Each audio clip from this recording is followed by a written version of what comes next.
Hello नमस्कार बंधु, हमारे चैनल में आपका स्वागत है। हम आपको बहुत ही महत्वपूर्ण जानकारी देने वाले हैं। अतिथि शिक्षकों की अटेंडेंस को लेकर अतिथि शिक्षक विरोध प्रदर्शन कर रहे हैं और अतिथि शिक्षक ई अटेंडेंस का विरोध जता रहे हैं। इन्होंने बोला है कि ये अटेंडेंस अतिथि शिक्षकों के लिए थोपी गई है, ठीक है, और अधिकारियों के लिए ई अटेंडेंस नहीं है, लेकिन अतिथि शिक्षकों के लिए ई अटेंडेंस लगाना अनिवार्य है, जिससे अतिथि शिक्षक नाराज हैं। इनने बोला बहुत सी प्रॉब्लम आ रही हैं ई अटेंडेंस लगाने में, तो ये अटेंडेंस सुविधा समाप्त की जाए अतिथि शिक्षकों की। तो पूरी विस्तार से जानकारी देने वाला हूँ, लाइव वार्ता भी सुनाने वाला हूँ। वीडियो बनेगा, वीडियो पूरा देखें, वीडियो अच्छा मतलब। अब अतिथि शिक्षक बहुत बड़ी संख्या में है, वो बेचारे बहुत लंबे समय से संघर्ष कर रहे हैं, बहुत लंबे समय से। ज्यादातर अतिथि शिक्षक हमको भी जानते हैं, हम समय समय पर इनके साथ रहे हैं। अतिथि शिक्षकों के साथ बाकी बहुत अन्याय हुआ है। उनको सरकार ने, बहुत सारे नेताओं ने उन्हें इस्तेमाल किया है, फुटबॉल की तरह उपयोग किया है और छोड़ दिया है। वो बहुत, उनके अंदर बहुत बड़े स्तर पर निराशा है।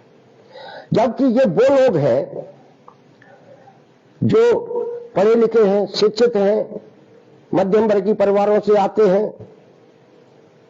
अगर ये चाहें तो अपने रोजगार को सुरक्षित करा सकते हैं, लेकिन संघर्ष की सही दिशा न मिलने के कारण,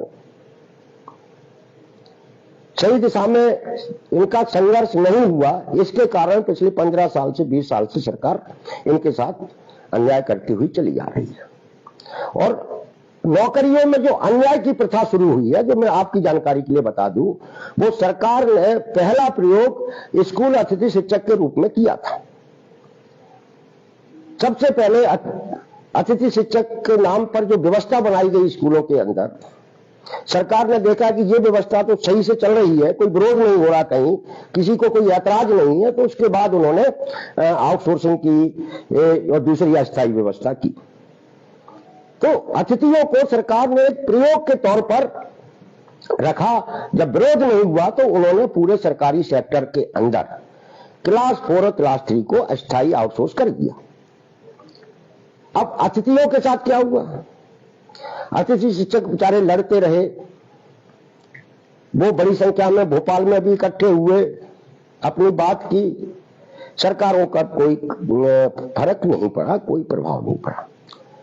लोगों के अंदर भी, समाज के अंदर भी अतिथि शिक्षकों के प्रति जो लोगों की सिंपैथी और हमदर्दी होनी चाहिए, तो वो भी हासिल नहीं हुई। इसकी वजह यह है कि सरकारें बार बार, और हमारे अतिथि शिक्षक संगठनों के लोग भी बार बार सरकार के पास गए। सरकारों ने बयान दिया कि हमने उनको 25% नौकरियों में आरक्षण दे दिया है, 50% दे दिया है, उनके लिए ये कर दिया, उनके लिए वो कर दिया। और इस तरीके से सरकार ने समाज के अंदर ये संदेश दे दिया कि अतिथि शिक्षकों के लिए तो सरकार ने बहुत कुछ कर दिया। और इन्हीं संदेशों के बीच में सरकार ने एक व्यवस्था बना दी अतिथि शिक्षकों की भर्ती के अंदर। आज स्थिति यह है कि हर सत्र में पुराना अतिथि शिक्षक घर बैठ जाता है, नया अतिथि स्कूल में आ जाता है। 5 साल, 7 साल, 10 साल स्कूल में पढ़ाने का काम करने वाले बड़ी संख्या में अतिथि शिक्षक घर पर बैठे हुए हैं। ये एक बड़ी समस्या है और सरकार ने ये एक सिस्टम बना दिया। हम लोगों ने, हमारे अतिथि शिक्षकों ने भी खूब तालियां बजाई जब मुख्यमंत्री शिवराज सिंह चौहान ने उनके कार्यक्रम में ये घोषणा की कि हम आपको अतिथि शिक्षकों को 25% आरक्षण देते हैं। 25 को बढ़ाकर फिर अगले बार 50 किया गया और हम सब लोगों ने खूब तालियां बजाई। इस 25-50% आरक्षण में कितने अतिथि शिक्षक सरकारी शिक्षक बन पाए, पात्रता परीक्षा के जरिए स्कूल में पहुंच पाए? बहुत कम। अगर पूरे प्रदेश का आंकड़ा इकट्ठा कर लिया जाएगा तो ज्यादा से ज्यादा 1000-1500 अतिथि शिक्षक पहुंचे हैं लाखों अतिथियों में से। तो मांग ये थी, होनी चाहिए थी कि भाई हमको आरक्षण नहीं चाहिए। आरक्षण का कोई मतलब नहीं बचा है आज के समय में, क्योंकि जब सरकार ने शिक्षकों के पद ही खत्म कर दिए, शिक्षकों की भर्ती ही नहीं कर रहे हैं, तो आपको अगर 100% भी आरक्षण दे दिया जाएगा तो भी आप शिक्षक नहीं बन पाएंगे। तब आपकी मांग ये होती है कि भाई अतिथि शिक्षकों को भी एक अलग कैडर बनाकर, जो मांग हम आउटसोर्स अस्थायी कर्मचारी को लेकर रहे हैं कि एक अलग कैडर बनाकर जैसे गुरुजी जैसा कैडर बना दे और 12 महीने का सेवा काल दिया जाए, एक फिक्स वेतनमान कर दिया जाए, आपका जो मिल रहा है उसको फिक्स कर दिया जाए, एक अलग कैडर बनाकर आपकी नौकरी को सुरक्षित किया जा सकता है यदि सरकार चाहे तो। लेकिन सरकार ने यह नहीं चाहा। सरकार 25-50% आरक्षण देने की बजाय एक विभागीय पात्रता परीक्षा लेकर वो कहती कि हमारे यहाँ 1 लाख शिक्षकों के पद खाली है, इसमें से 50,000 अतिथि शिक्षकों के लिए जो उनकी विभागीय परीक्षा लेकर भरे जाएंगे, ऐसी व्यवस्था सरकार कर सकती थी, लेकिन नहीं किया। तो कुल मिलाकर सरकार ने आपके साथ बहुत बड़ा धोखा किया है और आप इस धोखे को नहीं समझ पाए हैं और न समझ पा रहे हैं। दुखी जरूर है, आप सरकार की नीतियों से परेशान हैं, आप चाहते हैं कि आपके बारे में अच्छा निर्णय हो, लेकिन आप सरकार पर जितना बड़ा दबाव बनाना चाहिए उतना बड़ा दबाव बनाने में आपका नेतृत्व असफल रहा। मैं आपके साथ कई बार रहा। मैंने 2019 में पहली बार आपकी एक तिरंगा यात्रा निकली थी सीहोर से, याद हो।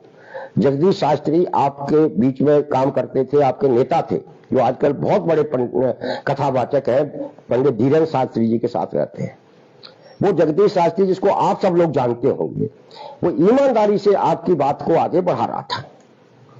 लेकिन आपके बीच में भी तमाम सारे गुट हैं, ये है वो है, उसको भी निराश कर दिया, वो अपनी पंडिताई में चला गया। आज वो बहुत बड़ा पंडित है। जब तिरंगा यात्रा निकाली थी उस समय कमलनाथ जी की सरकार थी और वो आपका बड़ी ऐतिहासिक थी और सरकार पर उसका दबाव भी था।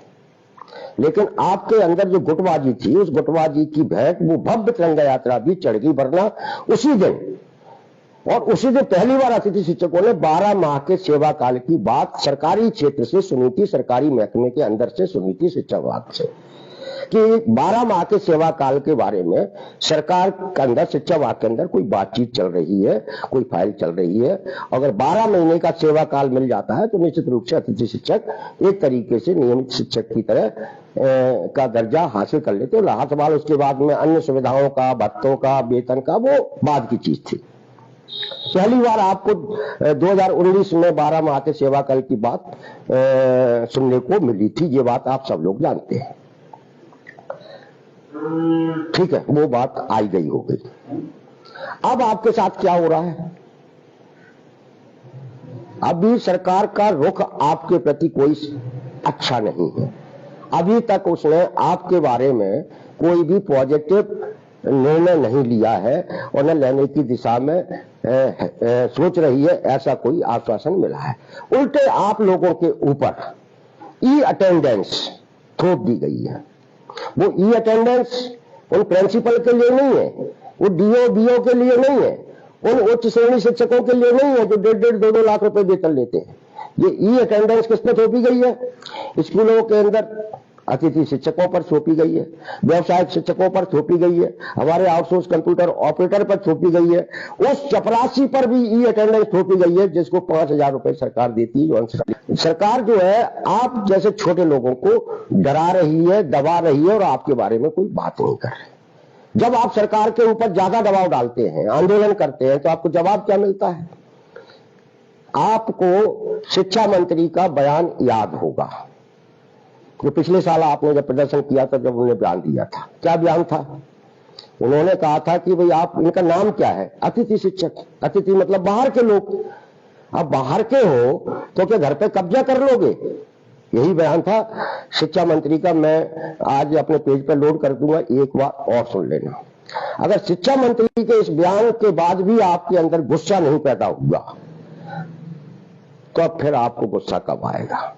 और ये बयान उस शिक्षा मंत्री ने दिया है जो मध्य प्रदेश में खुद बाहर के हैं, वो मध्य प्रदेश के नहीं है।